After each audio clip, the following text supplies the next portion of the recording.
Madame Magny-Marie. Ah oui, oui, oui.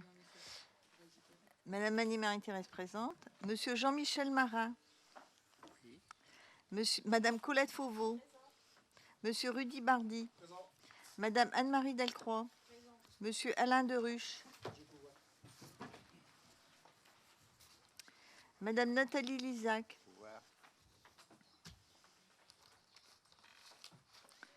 Monsieur Raymond Demory. Madame Marie-Dominique Skripniak. Voilà, monsieur Sibyl. T'as pas de pouvoir, Marido? Valérie, t'as le pouvoir de Marido? Oui, bien sûr. Monsieur Christophe Etch. Madame Isabelle Bécu.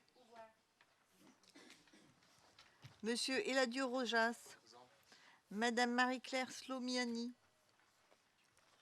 Monsieur Bernard Skripzak. Madame Corinne Nouveau. Monsieur Jacques Petit. Madame Thérèse Louvion. Monsieur Dominique Couvlar. Monsieur Fabrice Zaramba.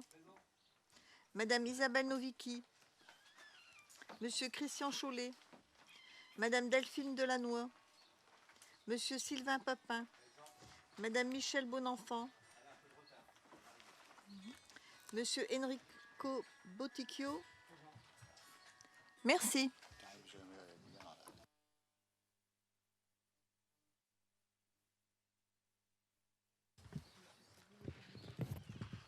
Normalement, je pense qu'il devrait franchir la porte d'ici peu de temps.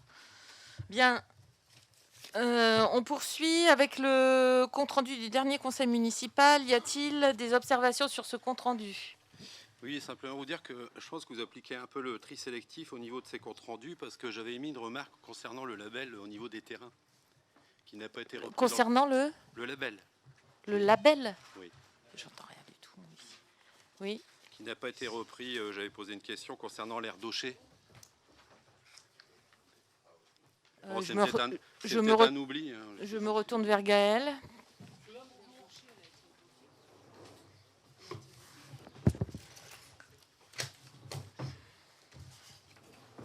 C'était en fin de conseil, monsieur Zaramba? C'était numéro 27 concernant l'urbanisme, parc naturel régional Scarpesco, la convention Ramsar.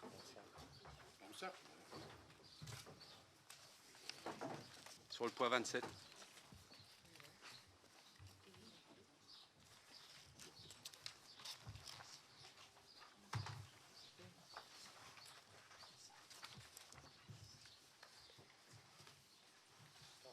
Non, c'est pas mal. À vérifier si l'aire d'Aucher est inclus dans les nazis. C'était suite peut-être à une intervention.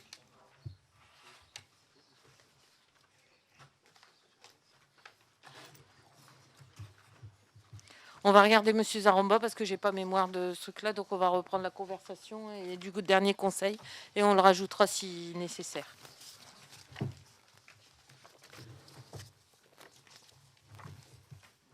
Alors, je vais faire monsieur Sibyl qui vient d'arriver, Marie-Thérèse. Excusez-moi pour mon retard, il y avait de la circulation. Et je vais faire lecture des dernières décisions qui ont été prises depuis le dernier conseil municipal. Donc la décision numéro 37 avec la réalisation d'un contrat de prêt auprès du Crédit Agricole du Nord-de-France d'un montant de 1 million d'euros destiné à financer différents investissements, notamment la réhabilitation et la mise aux normes du dojo situé au complexe sportif de l'Aune, la création de 2 classes et d'un réfectoire pour le groupe scolaire Daniel Ferry, la réfection de la toiture de l'école primaire Daniel Ferry et l'aménagement des cités minières Hardy-Ballanger, rue des Cordiers. Donc ça, c'est pour le prêt, le prêt principal. Donc les caractéristiques de l'emprunt, c'est 1 million d'euros sur une durée d'amortissement de 20 ans avec une durée du différé de l'amortissement de 24 mois. Le taux fixe est de 1,47. La périodicité des intérêts est trimestrielle et l'amortissement à échéance constante et les frais de dossier se montent à 1 000 euros. La décision numéro 38, c'est la réalisation d'un contrat de prêt d'un montant de 1 369 902 euros auprès du Crédit Agricole du Nord de France, destiné à préfinancer les subventions notifiées. Donc il ne s'agit bien évidemment que de subventions qui ont déjà été notifiées à la commune. la réhabilitation et la mise aux normes du dojo situé au complexe sportif Bonne-Part, la création de 2 classes et d'un réfectoire au groupe scolaire Daniel Ferry, la réfection de la toiture de l'école Daniel Ferry, la réfection des 2 toitures de l'école Langevin et la réhabilitation, l'extension de l'école maternelle Langevin. Les caractéristiques de l'emprunt pour cet emprunt de 1 369 902 €, c'est une durée d'amortissement de 2 ans, c'est un amortissement in fine. Le taux d'intérêt Euribor est à 3 mois floré fixé à 0% et de plus 0,19% et la périodicité des intérêts est mensuelle. Les frais de dossier s'élèvent à 1 000 €. La décision 39, c'est une concession d'un terrain dans le cimetière communal à Madame Sekala d'une durée de 50 ans moyennant la somme de 400 €. La décision numéro 40, la sollicitation du Fonds de soutien aux investissements communaux, le FSIC, de Valenciennes Métropole pour le projet d'aménagement de l'entrée de ville dans le cadre de l'opération de démolition-reconstruction, puisque vous avez vu que l'ensemble des logements en bas de la cité Soult ont été démolis. Et donc, cette demande de financement a pour objet de soutenir le projet de reconstruction qui va être mis en place sur cette zone. Le montant de l'opération totale est de 1 851 193,16 € et la demande de sollicitation du FSIC à hauteur de 275 498,67 €, soit 17,66% de l'assiette finançable. La décision numéro 41, c'est la location d'une place de parking dans la rue Émile Zola à Madame Isabelle Bécu au tarif de 10 € par mois. La décision numéro 42, c'est le renouvellement de l'adhésion de la commune à l'association des communes minières pour un montant de 689,49 € pour l'année 2019. La décision numéro 43 porte sur la régie de recettes des cantines scolaires et la modification de la valeur unitaire des tickets de couleur bleue qui passe de 1,70 à 3 €.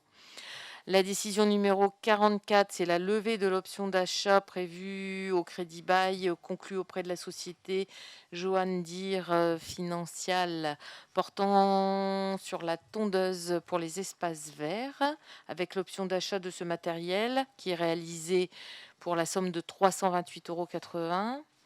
La décision numéro 45, c'est le marché de travaux portant sur le remplacement des toitures de l'école Paul Langevin et Daniel Ferry, attribué à l'entreprise Gentil SAS de Saint-Laurent-Blangy.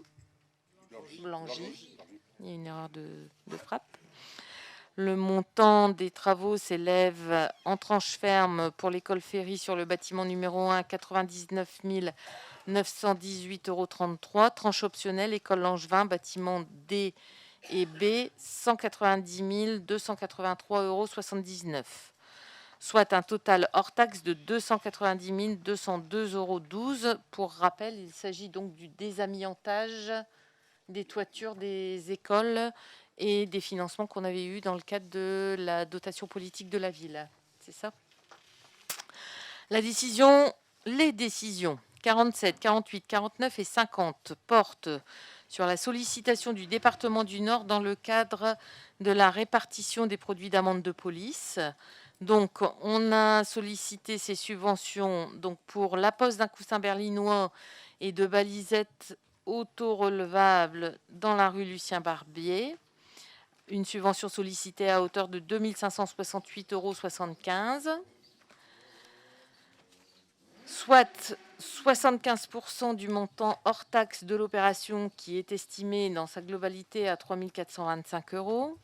Ensuite, on a demandé une autre subvention pour la pose de coussins berlinois, toujours dans la rue Jacques-Prévert, avec une sollicitation sollicitée de 4 200 €, soit 75% du montant hors taxe de l'opération, estimé à 5 600 €, puisque dans le cadre des travaux d'entretien des voiries communales, la rue Jacques-Prévert va faire l'objet d'une réhabilitation de son tapis d'enrobé, tout comme l'a été la rue du Bois. Donc ça, c'est un quelque chose qui devrait arriver. On a un délai là-dessus? Certainement après les vacances scolaires, donc sur le dernier trimestre de l'année. Et donc, pour éviter que ça soit une rue, on a demandé la subvention qui nous permettrait de pouvoir poser les coussins berlinois sur cette rue-là. Ensuite, la création de 2 écluses dans la rue Jean Jaurès, c'était noté dans le journal de la ville, une subvention sollicitée à hauteur de 4 941 € pour un montant de l'opération totale estimé à 6 588 €. Cette création des 2 écluses de la rue Jean Jaurès, on va en reparler puisqu'elle fait partie de l'objet de la convention, la signature d'une convention avec le département, a été faite suite à la sollicitation des riverains pour avoir une solution intermédiaire dans l'attente du projet de Valenciennes Métropole, puisque c'est une voie d'intérêt communautaire et que le projet a commencé à être traité dans le cadre d'une étude, mais n'est pas encore finalisé. Ensuite, une dernière demande, c'est celle de la pose de coussins berlinois à la Cité du Plateau, rue des Sarcelles, des Mouettes et des Cygnes. Une sollicitation à hauteur de 3 015 € pour un montant total d'opération de 4 020 €. La décision numéro 51, c'est l'allocation d'une place de stationnement dans la cour intérieure du 70 rue Jean Jaurès à Monsieur Ladrier pour un tarif de 25 € par mois. Ensuite, la décision 52, la concession de terrain dans un cimetière communal à Madame Lefebvre pour une durée de 50 ans et moyennant un versement de la somme de 400 €. Idem pour la décision 53, avec une concession du terrain dans le cimetière accordée à Monsieur et Madame Valin pour une durée de 50 ans pour la somme de 400 €. La signature d'une convention d'occupation précaire à titre gratuit au 125 rue Voltaire au bénéfice de la MAP de la Boucold. La durée de la convention est faite pour 1 année. La MAP faisait jusqu'à présent ses distributions dans les préfabriqués qui restent derrière les établissements de la Palette. Et donc, dans la mesure où les terrains ont été repris il y a eu une fusion de la MAP de Fresnes avec la MAP de Flines, c'est ça? Je ne me trompe pas, c'est Flines, hein. Voilà, avec la MAP de Flines. Et donc, pour leur mettre à disposition un lieu de vente un peu plus agréable et au vu de l'arrêt des activités du centre social là-bas à l'île... si, c'était l'île aux loisirs. On met à disposition le porte-à-cabin là-bas, à disposition de la MAP. Ensuite, la décision numéro 55, c'est une signature d'un contrat avec la société SGS de Gambloux en Belgique pour la réalisation d'un monitoring des piézomètres présents sur les engrais bataille à hauteur de 4 781,86 €. La décision 56, dans le cadre de la reconduction du bail commercial avec la Poste pour le bâtiment 70 rue Jean Jaurès, la prise en charge des honoraires de rédaction de l'acte à hauteur de 250 € hors taxe. Ensuite, la décision 57 sur une mission d'assistance à maîtrise d'ouvrage pour assurer le suivi du contrat des installations d'éclairage public et de signalisation lumineuse tricolore confié au bureau d'études ITERM de Los en Goël pour un montant de 20 150 € hors taxe, avec un état des lieux et le contrôle du bilan du marché d'exploitation qui est en cours à hauteur de 6 500 €. Et ensuite, le suivi des 2 dernières années du marché d'exploitation à hauteur de 13 950 €. La décision numéro 57, c'est la demande de subvention dans le cadre de la politique de la ville pour les travaux d'extension du pôle social réussite et amitié pour un montant de 270 594,65 €, soit 80% des travaux qui, eux, sont estimés à 338 243,243 € hors taxe. Il s'agit de faire une demande de subvention pour réaliser un pôle petite enfance en extension sur le centre social du Trieux pour offrir une offre petite enfance aux personnes qui habitent au Trieux, puisque notre crèche est située en centre-ville et toutes les offres concernant la petite enfance sont situées en centre-ville. Il s'agirait notamment de délocaliser la PMI qui est actuellement à la salle... comment elle s'appelle cette salle? Non, au Trieux. La salle Casanova, merci, pour avoir des locaux beaucoup plus adaptés dans le cadre de l'extension du centre social dans la cité Ballanger. La décision numéro 59, c'est un marché de fournitures scolaires, pédagogiques, travaux manuels et fournitures de bureaux attribué à la société de Bienne majuscule à Saint-Amand-les-Eaux. Le marché est divisé en 2 lots. Un lot fournitures de bureaux, papier et enveloppes pour les services administratifs, la fourniture scolaire et la fourniture des bureaux à usage scolaire. Et un lot 2 avec la fourniture de travaux manuels pour les écoles maternelles primaires et les centres de loisirs, enfance et petite enfance, et du matériel pédagogique, livres, jeux et jouets. La durée maximum du marché est de 3 années. Le montant annuel prévisionnel sont déterminés au minimum à 15 000 € et au maximum à 30 000 € pour le lot 1. Pour le lot 2, le minimum est de 25 000, le maximum de 35 000. Voilà l'ensemble des décisions qui ont été prises. Y a-t-il des questions sur ces différentes décisions? Très bien. Nous allons passer donc à l'ordre du jour. En commençant par la délibération numéro 1, avec une délibération qui concerne Valenciennes Métropole et la représentation des communes au sein de l'Assemblée communautaire pour la période de 2020-2026, avec la proposition de l'accord local. Donc, dans le cadre du mandat en cours pour l'année 2014 à 2020 de Valenciennes Métropole, et les communes membres avaient adopté, sous la forme d'un accord local, un mode de représentation des communes au sein de l'Assemblée communautaire. À l'heure d'aujourd'hui, les communes membres de Valenciennes Métropole doivent délibérer quant à la répartition de leurs sièges de conseillers communautaires au sein de Valenciennes Métropole avant le 31 août 2019.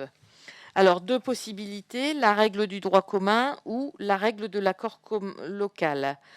Donc, les communes, dans le cadre de l'accord local, ont la possibilité de définir à la majorité qualifiée un mode de représentation qui assouplit un peu la règle de droit commun et qui assouplit notamment la règle de stricte proportionnalité et qui permet quand même à certaines petites communes de pouvoir garder un poste et un poste de suppléant. C'est l'objet, c'est ce qui avait, c'est les bases de l'accord local qui avait été mis en place entre 2014 et 2020.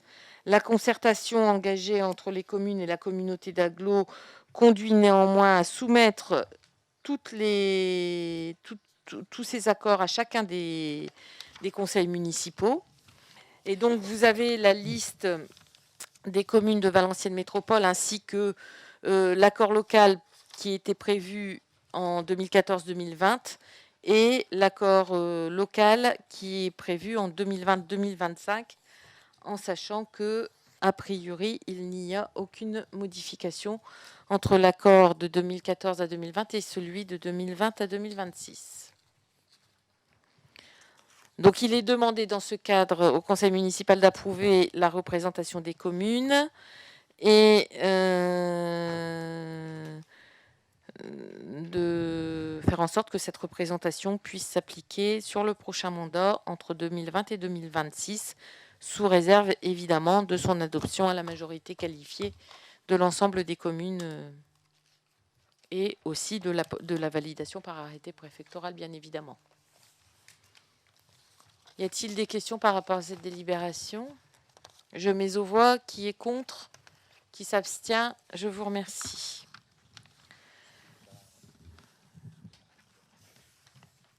Qu'est-ce qu'il y a?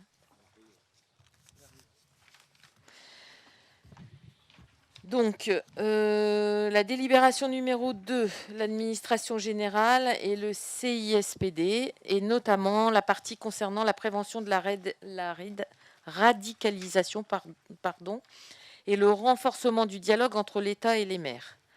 Donc, il y a une circulaire qui est parue le 13 novembre 2018, dans laquelle le ministre de l'Intérieur a fixé les nouvelles doctrines en matière d'information des maires sur les éventuelles menaces liées à des personnes radicalisées sur le territoire de leur commune. Ce texte vise avant tout à renforcer le partenariat entre l'État et les collectivités. Et ce sont aujourd'hui les modalités de partenariat qui sont organisées avec un double objectif, celui de mieux déceler les signaux faibles de radicalisation et celui d'assurer la prise en charge la plus adaptée des individus suivis pour radicalisation sans compromettre les enquêtes en cours. Donc, 2 axes de travail, le droit d'en connaître et les informations nominatives. Alors, concernant le droit d'en connaître, le maire qui le souhaite est fondé à disposer des informations régulièrement actualisées sur l'état des menaces terroristes sur sa commune. Nous, cette méthode passera par le CISPD qui est mis en place sur les communes de Fresnes, Condé et Vieux-Condé. Et donc, il y aura des rencontres bilatérales entre les collectivités, le CISPD et les services préfectoraux. Les informations qui seront portées à connaissance des maires ne pourront être que générales. Pour les informations nominatives, c'est à l'initiative du préfet qu'elles sont diffusées et c'est sous réserve expresse d'un double accord entre les chefs des services de police, de gendarmerie et le procureur. On peut noter l'arrivée de Madame Bonenfant. C'est rien, bienvenue. Et cette information ne pourra être délivrée au maire qu'après signature de la charte et l'arrivée de Madame Thiémé. Voilà.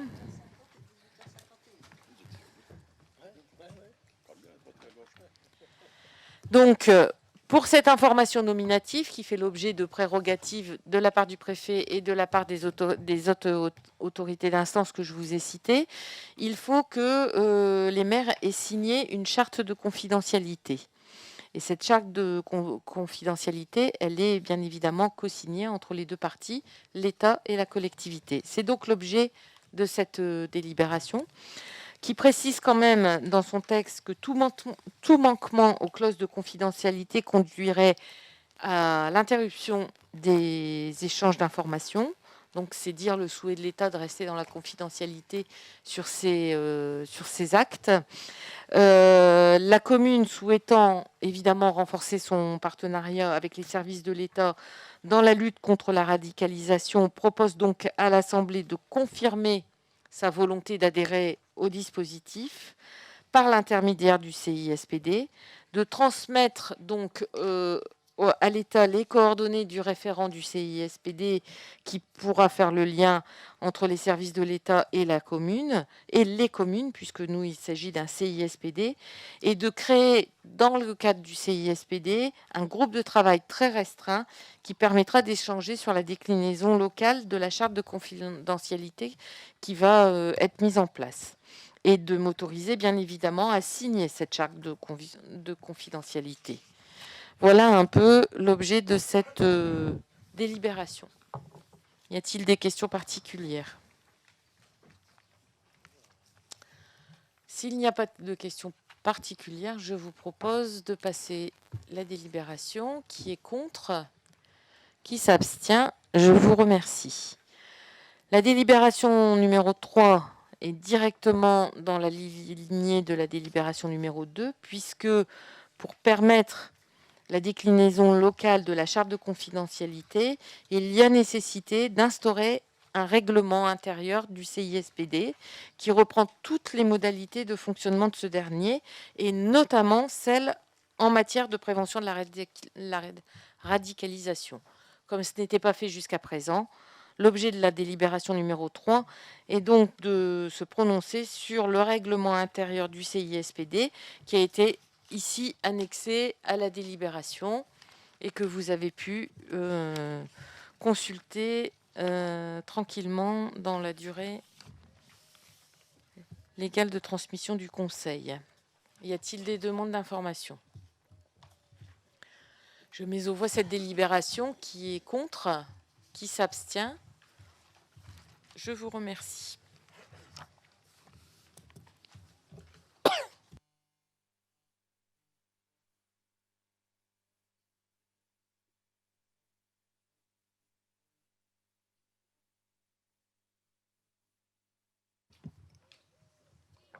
Alors, la délibération suivante, c'est l'ouverture et la fermeture des postes et la mise à jour du tableau des emplois. Donc, on le met à jour régulièrement dans le cadre de nos conseils municipaux. Et donc, il est proposé à l'Assemblée l'ouverture d'un poste d'adjoint administratif deuxième classe à temps complet à partir du 1er août 2019. Et ensuite, la fermeture de 3 postes d'adjoint technique principal, donc un deuxième classe à temps non complet et 2 postes d'adjoint technique à temps non complet également, à partir du 1er août 2019. Les 3 fermetures de postes concernent des départs en retraite ou une mise en invalidité, je crois. Hein, ouais, 2 départs en retraite et une mise en invalidité. Donc, bien sûr, ces ouvertures et fermetures ont été proposées au CTP. Il est demandé au conseil municipal de se prononcer sur ces modifications. S'il n'y a pas de questions, je mets aux voix. Qui est contre? Qui s'abstient? Je vous remercie. La délibération suivante concerne toujours les ressources humaines, l'accueil de loisirs sans hébergement et la rémunération des animateurs. Comme chaque année, évidemment, nous délibérons sur la rémunération des animateurs qui participent à l'accueil de nos enfants en juillet, en août et pendant les petites vacances scolaires. Délibération qui est actualisée évidemment en fonction des tarifs, mais qui reste identique sur les pourcentages de référence. Y a-t-il des questions? S'il n'y en a pas, je mets aux voix. Qui est contre? Qui s'abstient? Je vous remercie. Une délibération sur une convention avec le conseil départemental relative à la création de 2 écluses simples et à leur entretien ultérieur avec le département sur la rue Jean Jaurès. C'est ce que je vous expliquais quand je vous ai annoncé les décisions qui avaient été prises.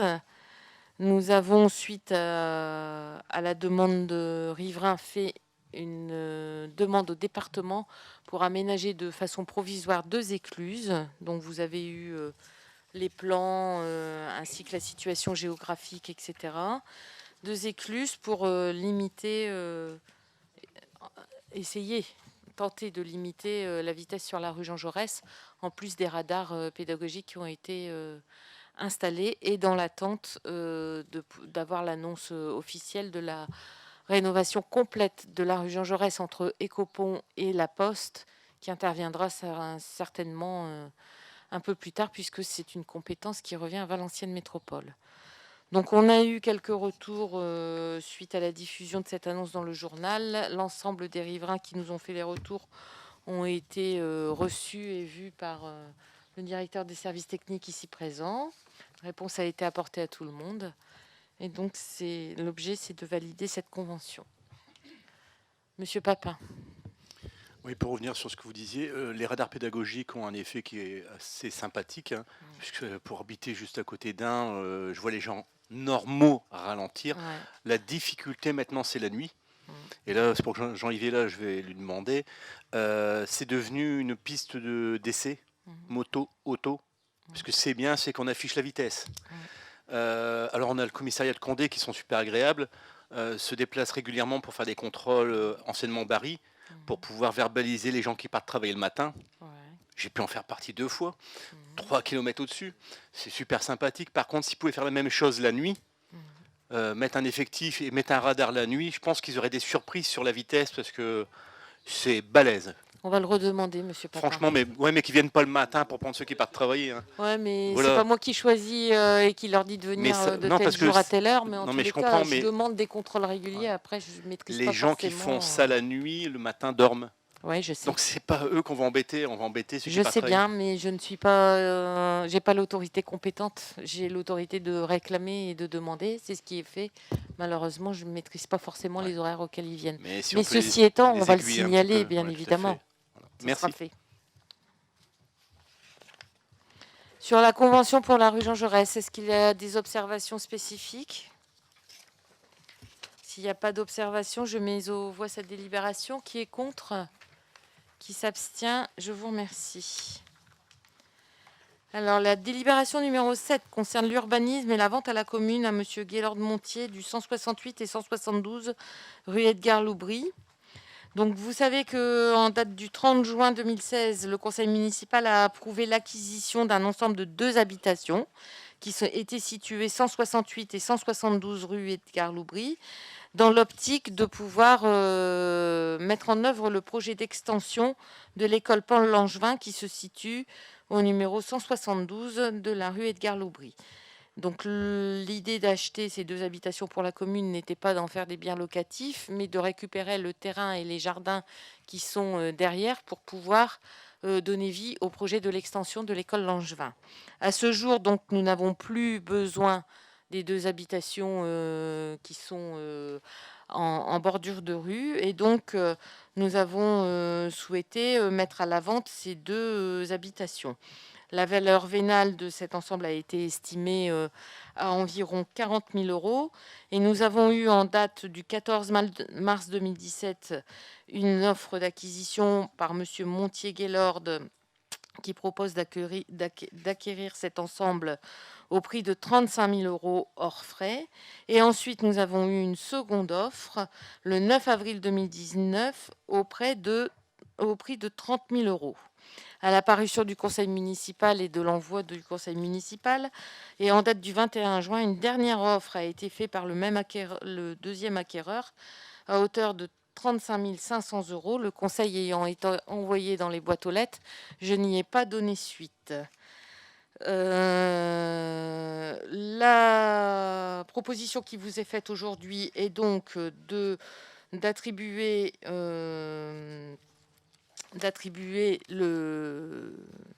la vente à M. Gaylord-Montier à hauteur de 35 000 €, sachant que sur cette vente, nous avons demandé à ce que les frais de clôture, c'est-à-dire la limite entre la cour intérieure et les habitations de l'école, la cour de l'école et les habitations soient à la charge de l'acquéreur. Et par contre, ce sont les frais d'arpentage qui seront supportés par la commune puisqu'il y a lieu de refaire une division parcellaire. Voilà sur cette délibération. Oui, j'ai quelques questions au sujet de cette délibération, Madame le maire. Oui. Qui est un peu, vous savez que la collectivité, en matière de biens immobiliers et immobiliers, est dans l'obligation de vendre à un prix qui n'est pas inférieur à la valeur réelle du bien. Que dans 90% des cas, l'avis des domaines peut être considéré comme la valeur réelle du bien.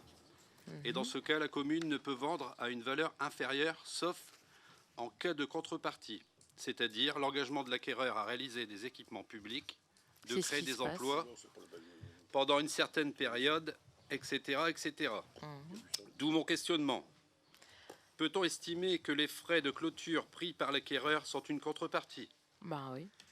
Est-ce que les domaines ont été informés de la valeur d'achat proposée et ont-ils donné leur avis? Si oui, quel est-il? Les domaines, ils donnent une estimation, mais après, ils n'ont pas d'avis. Oui, je mais réponds au c'est fur... fini. Attends, L'avis des domaines tient-il compte de la parcelle Je AP? ne peux pas répondre à votre question au fur et à mesure. Laissez-moi terminer, Madame le maire. Vous me répondrez si après. vous voulez. Non, j'ai pas tout. Je Tient-il peux pas compte de retenir la toutes vos parcelle questions. AP 374 P2, ce qui semble être le cas, vu que vous souhaitez la garder, ce qui entraîne une baisse de la valeur vénale.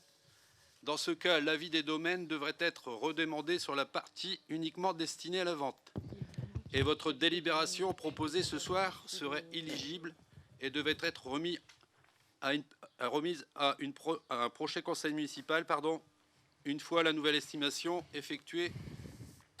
Et pour terminer, au vu de la situation des terrains, je pense qu'il aurait été judicieux de les garder pour y faire un parking.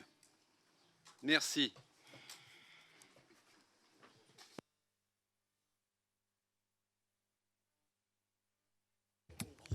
Alors, sur l'avis des domaines, il y a vous le savez, hein, il y a une fourchette qui est entre plus 10, 20, 10, moins 10, 10% en plus ou moins 10, ou plus 10 ou moins 10. Ça, c'est une chose. Ça n'existe plus maintenant. Le règlement, il a totalement changé. Bah, je ne sais pas où tu as trouvé ce truc-là, mais tu n'as pas dû le trouver dans le bon code. Oui, voilà. Prends la Cour de cassation si tu veux. Mais non, écoute, on discute avec les domaines maintenant. Cour de Les cassation domaines de vont évaluer Douai. après que les terrains ont été séparés. 25 C'est la octobre nouvelle. 2012. Mais laisse-moi finir. On vous a laissé finir, donc on va laisser, s'il vous plaît. L'évaluation- José, s'il te plaît, Oui. mets le micro. Merci. J'ai une grosse voix. Ouais. L'évaluation, maintenant c'est changé, c'est 40 000. Au revoir, on disait plus 10, moins 10. Ça n'existe plus. Ça n'existe plus. La ville négocie au mieux de ses intérêts. C'est-à-dire qu'avant, il fallait même le service des domaines, on n'est plus obligé de le demander. On doit le demander au-dessus de 200 000, je crois, maintenant. Donc, c'est vraiment pas le bon article. Je sais pas où tu as trouvé ça, mais donc, c'est aux intérêts de la commune. Bon, 35, on est près de 40. 35 plus les 2 000 € de couture, ça fait 37. On est vraiment dans les chiffres. Mais si on voulait vendre 30, on aurait vendu 30. Hein. Sans problème, c'est au mieux des intérêts de la commune. Si on vend 45, tant mieux. Mais personne n'en voudra forcément. Mais on a vendu d'autres maisons beaucoup moins chères. Parce que vu l'état et les 40 000, ils ont bien été faits après les divisions du terrain. Et le terrain, voilà quoi, c'est tout. Ça a été vendu, je trouve que ça a été vendu à un bon prix. Donc, il y a 100 000 € de travaux, je ne sais pas comment ils vont faire d'ailleurs. Mais bon, c'est des entrepreneurs. Mais de toute façon, ça a été vendu au mieux des intérêts de la ville et je trouve que c'est bien vendu d'ailleurs. Mais je ne sais pas où tu trouves. Renseigne-toi. Hein, je réitère, moi la valeur est de 40 000 €. Vous n'avez pas le droit de vendre en dessous de 40 000 €. Mais bien sûr que si, on a vendu 10 maisons en Donc dessous. ma question, est-ce que les domaines, qu'est-ce qu'ils ont répondu les domaines, vu que vous leur avez Les dit que vous domaines, vendez les domaines. S'il te plaît, José. Vous Les avez eu domaines. un retour des domaines. Et je peux parler? Ben, répondez-moi, vous avez eu un retour. Laissez-moi parler que je vous réponde. D'accord? Les domaines, ils me donnent un avis sur la valeur vénale. Ils n'ont pas à me donner l'autorisation ou la non-autorisation. Ce n'est pas eux qui décident, c'est la commune. Eh bien, c'est très bien, monsieur. Vous ferez comme pour les autres délibérations. Vous irez encore faire un recours sur la délibération et vous aurez encore tort. On va le voir dans une délibération qui suit. Je propose toutefois de mettre... Ah, pardon. Allez-y, monsieur Boticchio. Bon, moi, je vais quand même revenir un petit peu sur ça, mais je vais quand même étayer un peu. Vous nous présentez la délibération numéro 7 à la vente de la commune, pour la commune de 2 habitations, pour monsieur Montier-Guélor, pour un montant de 35 000 €. Vous avez, hors taxe, hors frais, vous avez reçu 2 propositions d'achat en mars et avril, alors que l'avis des domaines a été rendu le 28 mai. Le conseil municipal n'a pas délibéré pour valider la cession. Une telle démarche de votre part, Madame le maire, est une atteinte au principe d'égalité du droit à l'information des citoyens pour les ventes immobilières de la commune, permettant ainsi à certaines personnes d'avoir l'exclusivité de l'information pour les acquérir, comme vous nous le présentez dans cette délibération. De ce fait, nous constatons que vous faites l'adaptation des principes de la loi en vigueur depuis 1996 relative à la cession des biens de la commune définie par le CGCT, que je vais définir ici dessous. En application des dispositions de l'article 2241-1 du Code général des collectivités territoriales, le conseil municipal délibère sur la gestion des biens et des opérations immobilières effectuées par la commune. Toute cession d'immeubles ou de droits réels immobiliers par une commune de plus de 2000 habitants donne lieu à délibération motivée du conseil municipal portant sur les conditions de la vente et ses caractéristiques essentielles. Le conseil municipal délibère au vu de l'avis des services des domaines, 3e alinéa de l'article 2241-1. Cette décision préalable, sans laquelle aucune opération ne peut être commencée, permet au conseil municipal de définir les conditions générales de la vente du bien immobilier communal. Le conseil municipal a donc l'obligation de délibérer afin d'autoriser le maire à vendre un bien appartenant au domaine privé communal. Cette délibération doit porter sur les caractéristiques de la cession, situation physique, juridique du bien, prix de vente, désignation du cessionnaire et les éventuelles conditions de vente, conditions suspensives, résolulatoires, frais à la charge de l'acquéreur. Lorsque le conseil municipal s'est prononcé sur les modalités de la cession, à savoir une vente à l'amiable ou une adjudication publique, le maire, en application des dispositions de l'article L. 2122-21 du CGC, est chargé de l'exécution de cette décision. Ceci étant, de ce fait, nous avons de nombreuses interrogations sur le projet d'achat reçu. En effet, sans la décision préalable du service des domaines en date du 28 mai, aucune opération ne peut être commencée. Alors comment se fait-il que vous soyez en possession de propositions d'achat antérieures au 28 mai, dont la valeur se situe entre 30 et 35 000 pour une valeur vénale estimée à 40 000 ? Pour information, la valeur vénale d'un bien est constituée par le prix qui pourrait en être obtenu par le jeu de l'offre et de la demande dans un marché réel, compte tenu de l'état dans lequel il se trouve avant mutation. Nous sommes étonnés par le contenu de l'avis des domaines que par la valeur vénale proposée qui est de 40 000 euros. Dans cet avis, il est décrit un tel détail de vétusté. Est-ce pour justifier la valeur vénale retenue? Alors, je vous demande, Madame le maire, comment avez-vous fait pour négocier l'achat de cet ensemble d'habitations le 11 juin 2016 pour un montant de 65 000 euros, hors frais de notaire, soit un global de 70 à 72 000 euros, sachant que l'avis des domaines, en date du 24 février 2016, estimait ces deux biens à 25 et 41 000 euros et ne comportait aucune réserve sur la vétusté de cet ensemble? Comment est-il possible d'avoir deux avis des domaines totalement contradictoires à 3 ans d'écart pour le même ensemble d'immeubles, avec une dévaluation de plus de 50%.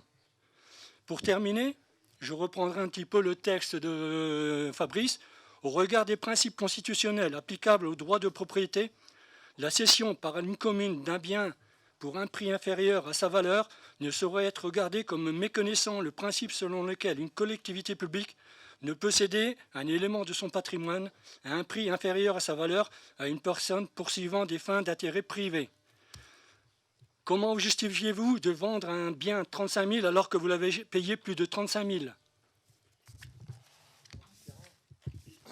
Bah voilà, alors je pense que les échos, je vais me faire écho des échos que j'ai autour de moi. Les avis des domaines d'abord sont consultables, vous allez à l'urbanisme, vous les aurez, puisque de toute façon si on demande un avis des domaines, c'est qu'on l'a. Donc ça c'est la première chose. Moi je me suis appuyée par rapport à la vente sur la loi du 2 mars 82 qui permet aux communes de gérer librement leur patrimoine. On a toujours vendu nos maisons comme ça jusqu'à présent. J'entends la procédure que vous m'édictez aujourd'hui, donc je vais bien évidemment en prendre réellement connaissance à l'occasion de l'enregistrement qui est fait pour qu'on puisse mettre en place une procédure peut-être plus réglementée dans les ventes à venir, quoique de toute façon on n'aura pas beaucoup de mal puisqu'on n'a plus de patrimoine. Non, parce que de toute façon, je vois pas pourquoi on remettra en cause cette vente, encore une fois. Voilà. Madame le maire, on peut pas dire que 35 000 soit correct, compte tenu que vous l'avez payé plus 70 000. Allons. Mais enfin, monsieur, il n'y a plus de terrain du tout. Et les maisons, elles sont complètement délabrées. Il y a 300 mètres carrés de moins. Vous n'allez pas me dire que 300 mètres carrés, c'est 30 000. Ben écoutez, vous vous adressez au service des domaines, monsieur. C'est pas moi qui ai fait les services des domaines, quand même. À l'époque, c'est pas moi qui ai dit au service des domaines. Alors de la valeur vénale c'est les domaines qui font l'estimation, c'est pas moi. Alors, enfin. Faites une contre-expertise, je suis désolé. J'ai pas compris. Monsieur Horard vient de me dire qu'il ne faut plus tenir compte des domaines. Non, mais ça nous sert de base et de référence pour pouvoir vendre le patrimoine. Ça change. Voilà. Bon. Maintenant, il faut se baser au domaine. De toute façon, nous avons appris que le terrain était réservé pour M. Gaylor-Montier et quelle que soit la personne qui ait fait une offre supérieure ou inférieure, le terrain est réservé pour M. Montier.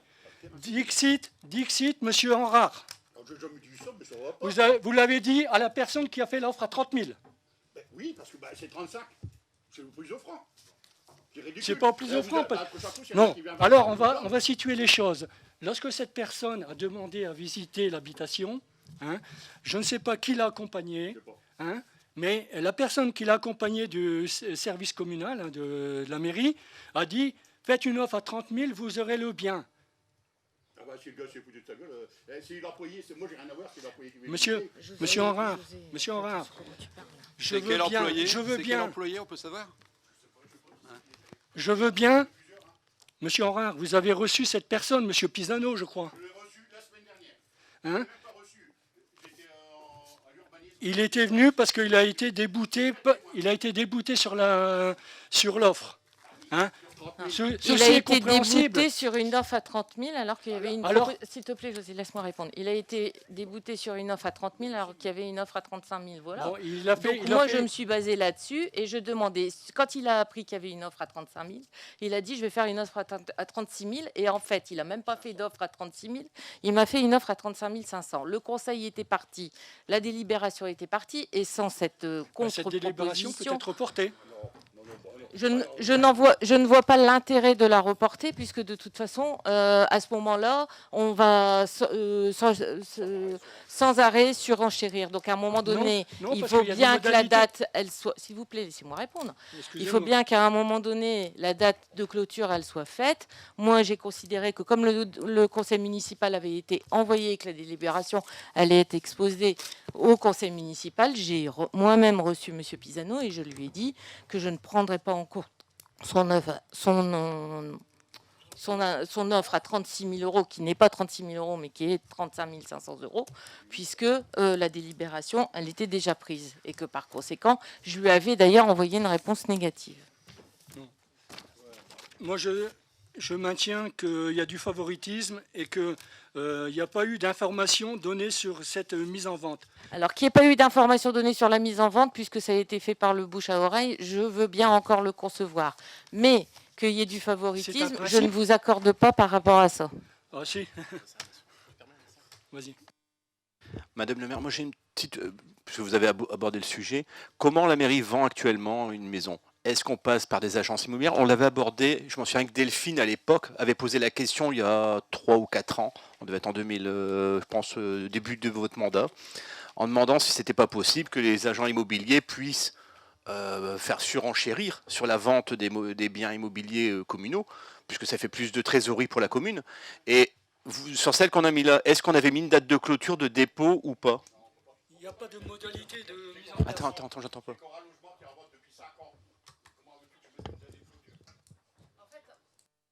On met le bien en vente, d'accord? Et après, on attend les propositions. Et quand on a plusieurs propositions, on tranche. Voilà, c'est ce qu'on a fait là. Voilà, tout simplement. Donc il n'y a pas d'affichage, il n'y a pas de... rien du tout. C'est C'est bouche. le journal municipal, c'est vrai que là il y a eu un loupé, je l'admets. Ouais, mais Ou ça on le fait... met au notaire ou on le met de temps en temps dans une agence, mais ça nous... voilà.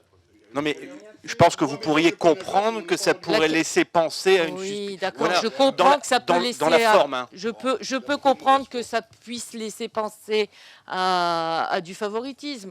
Mais d'un autre côté, on peut comprendre aussi la mauvaise foi de la personne en question qui revient à surenchérir à 500 € près, sous prétexte que, alors qu'elle s'est engagée auprès de moi oralement à 36 000 euros. Donc, vous voyez... Bon, il y a du parti pris pour chacun. Je ne vais pas m'engglutiner dans cette délibération. Je propose au conseil municipal de passer la délibération. Et puis, écoutez, hein, voilà, on va pas... Alors, monsieur Sibyl demande la parole. Moi, je voudrais juste attirer votre attention sur un point et je m'exprimerai uniquement sur le montant. Il me semble que depuis 2016, décret de décembre 2016 applicable au 1er janvier 2017, le seuil au-delà duquel la commune est tenue de consulter l'avis des domaines, c'est 180 000 €. C'était 75 auparavant, c'est passé à 180 000 pour le seuil de consultation.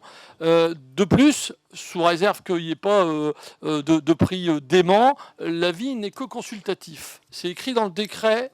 Voilà, c'est juste ce que je voulais dire. Voilà, donc on est sur des délibérations et sur des principes, parce que c'est pas... Bon, cette délibération, c'est normal, vous la contestez, et je peux le comprendre, mais comment vous avez dit, monsieur Papin, ça laisserait à croire. Voilà. Tout comme ça laisserait à croire dans un autre cas. De la suspicion, on peut en créer partout.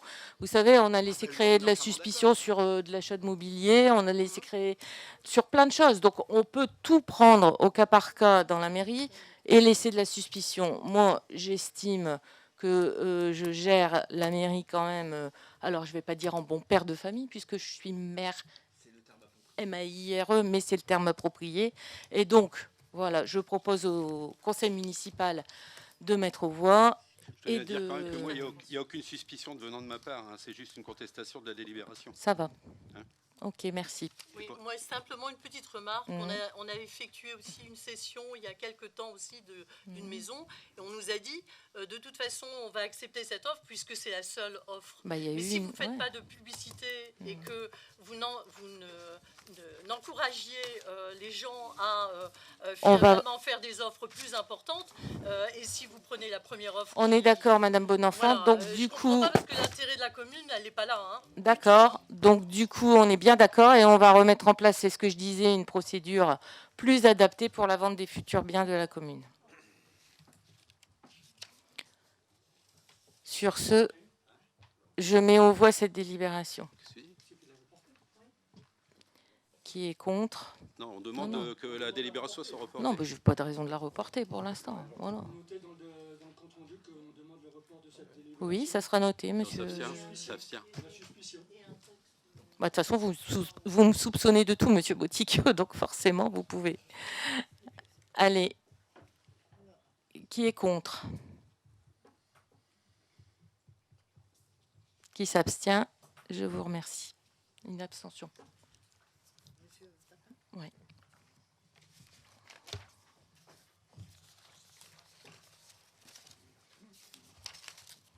La délibération suivante, avec une petite erreur sur la date de la commission. Sur la délibération numéro 8, on pourra notifier la date. C'est 2019 et pas 2018. Sur le salon ESCO Expo, qui aura lieu cette année au Centre des Arts Plastiques et au quartier le 5 octobre, et sur lesquels on met, comme d'habitude, une convention avec la ville d'Écopont. Donc, il s'agit de mettre aux voix cette convention pour que la commune d'Écopont puisse régler à hauteur de 2 500 € les sommes correspondant à la participation pour l'organisation de cette manifestation. C'est la même délibération que pendant toutes les années précédentes. Et je signale à M. Zaramba qui Que m'avait celle-ci est demandé... faite dans les règles cette fois-ci. Oui, Et et j'en je suis signale à ravi. M. J'en suis ravi, Zaramba... Madame le maire. Je signale à M. Zaramba qu'il a été débouté de sa demande qui disait que ma délibération aussi, n'était Madame le pas maire. bonne. Non, moi j'ai été déboutée de ne pas vous payer de frais. Tous les deux. Alors, voilà. Je mets aux voix cette délibération. Qui est contre? Qui s'abstient? Je vous remercie. La délibération numéro 9, le schéma de mutualisation avec Valenciennes Métropole sur la restauration scolaire. Donc vous savez que dans son projet de fonctionnement, Valenciennes Métropole a mis en place un schéma de mutualisation portant sur un nouvel élan territorial. Et donc, le projet numéro 15 de ce schéma de mutualisation prévoit la mise en place d'un groupement de commandes, la possibilité de mettre en place des groupements de commandes, qu'ils soient verticaux, c'est-à-dire groupements entre la CAVM et les communes membres, ou qu'ils soient horizontaux, c'est-à-dire groupements de commandes entre les communes de Valenciennes Métropole. Chaque commune peut être coordinatrice d'un groupement de commandes et la ville de Condé-sur-Escaut, à l'occasion du renouvellement de son marché pour les fournitures de repas, a lancé un appel aux communes, aux différentes communautés de l'agglo en disant qu'elles souhaitaient mettre en place un groupement de commandes. Donc on est allé à plusieurs réunions de travail. L'objet, c'est évidemment de mutualiser leurs achats, les achats de même nature. Et c'est la ville de Condé-sur-Escaut, je l'ai déjà dit, qui se propose de coordonner ce groupement de commandes. Alors, après les différentes réunions qui ont été mises en place, on s'aperçoit que les modalités de fonctionnement des communes sont différentes. Mais toutefois, il y a possibilité de faire un groupement de commandes sur la fourniture des repas, cantines et centres aérés. Et donc, ça sera l'objet du groupement de commandes qui sera effectif et du marché qui sera passé par la commune de Condé-sur-Escaut avec pour objectif un marché qui devrait être effectif au 1er janvier 2020. Voilà, les frais de publicité pour ce groupement de commandes seront partagés entre toutes les communes et vous avez annexé à la délibération la convention constitutive du groupement de communes. Donc voilà, avec l'ensemble des communes qui souhaitent y participer, et puis comment ça va se passer, et quels sont les engagements de chacun. Y a-t-il des commentaires sur ce groupement de commandes? Oui, Magnier. Est-ce que ça va avoir la même souplesse que l'on a actuellement? Tout à fait. Voilà, c'était pas- On garde exactement les mêmes modalités de fonctionnement puisque, je l'ai dit, chaque commune a ses modalités de fonctionnement. Il y a des communes qui font avec 3 ingrédients dans un repas, il y en a d'autres qui font avec 4, il y en a d'autres qui favorisent. Donc chacun aura sa liberté sur les commandes, sur le fonctionnement des livraisons, etc. Rien ne change. L'objectif de ce groupement de commandes est d'avoir un poids fort au niveau nombre de repas pour négocier au mieux la tarification de ces repas. Monsieur Papin. Pour moi, c'est un petit peu un non-sens, parce que j'ai lu le document, on parle de produits bio, produits régionaux, locaux. Enfin, on dit régionaux, on ne parle pas de produits locaux. Pourquoi ne pas être parti sur ce que beaucoup de communes ont fait, plus petites communes, faire de l'achat à la MAP, par exemple, ne cuisiner que des produits de saison. Parce que j'ai pas de cuisine centrale. Ouais, parce que ce que je crains fortement, c'est que ça va repartir sur un trust fruits et légumes, et on va repartir, parce que le bio, ça veut rien Je suis dire. assez d'accord avec Ouais. votre réticence par rapport aux grands, Bah oui. aux grands restaurateurs. Hein. Il n'y en a pas 36, c'est Happy et puis Lys Restauration. Bah oui. Donc ça va relativement assez vite. Toutefois, la commune, elle n'a pas les moyens d'avoir une cantine, enfin je ne sais plus comment on dit, une restauration. La liaison chaude, la liaison froide, tout à fait. et on n'a pas de cuisine centrale. Donc, contrairement à d'autres communes qui la possèdent d'ailleurs, on ne peut pas, on ne peut pas aller vers ça. D'accord. Sinon, c'est vraiment quelque chose que je souhaitais mettre en place, puisqu'effectivement, la Bien sûr. cohérence entre la MAP, entre Exactement. Mercure, etc. Enfin, on met toute une dynamique, on met des potagers en place, on met des jardins familiaux. Donc, on est dans cette dynamique d'aller vers des circuits courts, etc. La première du marché bio qu'on a mis en place, c'est aussi de valoriser ces circuits courts, etc. C'est une dynamique qu'on poursuit depuis longtemps, mais malheureusement, pour l'instant, on n'a pas la possibilité de mener ça. Et à l'échelle de l'agglo, il y a la commune d'Onain qui possède une restauration, une cuisine centrale, mais pour l'instant, l'étude qu'on a faite sur les prix et la tarification n'est pas concluante pour que la ville de Fresnes puisse se mettre en cheville avec la commune d'Onain. Et il faudrait qu'il y ait une volonté de la commune d'Onain d'être sur des circuits courts avec la ville de Fresnes, etc. Donc c'est quand même des conventions compliquées à mettre en œuvre. Je ne dis pas qu'on ne travaille pas au projet, puisque si je ne travaillais pas au projet, je n'aurais même pas pris attache auprès de la commune d'Onain, qui a une cuisine centrale, pour savoir comment ça se passe. Mais je pense que ça met en cause beaucoup de choses, quoi, parce que quand c'est deux villes qui doivent être au diapason sur l'ensemble des priorités. Voilà. Donc c'est plus compliqué. Ça se fera peut-être, mais en tous les cas, pas tout de suite. Et là, ce sont des marchés de, je ne sais pas combien d'années d'ailleurs, ça doit être 1 an ou 2 ans. Et donc, on aura le temps de pouvoir regarder ça de près, puisqu'on va de plus en plus sur ces thématiques-là de circuit court. Notre demande d'explication. Je mets aux voix cette délibération. Qui est contre ? Qui s'abstient? Je vous remercie. Et pour la dernière délibération, j'attends pour le changement de cassette. Je passe à la dernière délibération sur la décision modificative numéro 1. Donc, c'est une décision qui concerne l'investissement, et une décision à hauteur de 6 450 €. En fait, on a les dépenses imprévues, 6 000 de sécurité. On a eu une attaque assez virulente sur notre système de messagerie Zimbra, et donc qui a valu d'ailleurs de ne plus avoir de messagerie pendant au moins une quinzaine de jours, voire 3 semaines. Donc pour pouvoir optimiser notre niveau de sécurité, il fallait acheter une nouvelle licence, et donc ceci à hauteur de 3 250 €. Et ensuite, on a une demande des associations sportives, puisque le panneau d'affichage dans la salle des sports est en panne, c'est ça Rudy, il n'est pas réparable.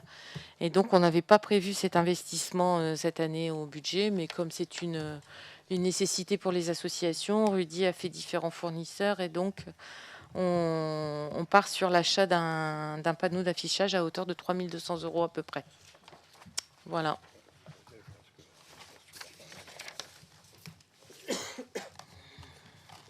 J'en ai fini avec les délibérations du conseil municipal. Ah, j'ai pas mis au vote. Bon, alors je vais mettre au vote cette dernière délibération. Qui est contre? Qui s'abstient? Je vous remercie. Ouais, une petite question en diverses. J'avais déjà soulevé le problème de stationnement alterné rue Tabary. Hein, ça date de novembre 2018 et c'est toujours le cas, quoi. Donc je suis Ouais, toujours vous avez interpellé. raison. On est allé à plusieurs reprises voir, et les ASVP sont allés à plusieurs reprises voir les différents locataires, mais je le constate aussi puisque j'habite dans cette rue-là. Et il y a nécessité, donc on va passer à un mode un peu plus répressif avec de la verbalisation de toute façon, et on va demander à nos ASVP d'aller verbaliser. On a fait un travail de sensibilisation et ça ne fonctionne pas, donc on va passer à la répression. Monsieur Papin. Moi j'ai une demande, si c'est possible en tant qu'élu d'avoir votre planning de l'élu d'astreinte, on dit, c'est ça? Quand le week-end ou même le soir tard, on a un souci, je parle notamment du parc, c'est ce qu'on a eu cette semaine, qui je dois joindre, parce que moi j'harcèle toujours Rudy, à pas d'heure. Jean-Yves, j'ai plus son numéro puisque tu as changé de numéro. Non. Si on peut l'avoir en boucle, comme ça je sais quelle personne appeler en cas de souci. Ouais, alors, écoutez, on va le faire en direct. Je vais vous communiquer le numéro d'astreinte. Comme ça, vous appelez... De quoi? Ah, c'est vrai. On peut arrêter la cassette vidéo puisque du coup, je ne vais pas communiquer sur l'élu d'astreinte. Du coup, tu as repris pour que je clôture ce conseil municipal. Je vous remercie de votre attention.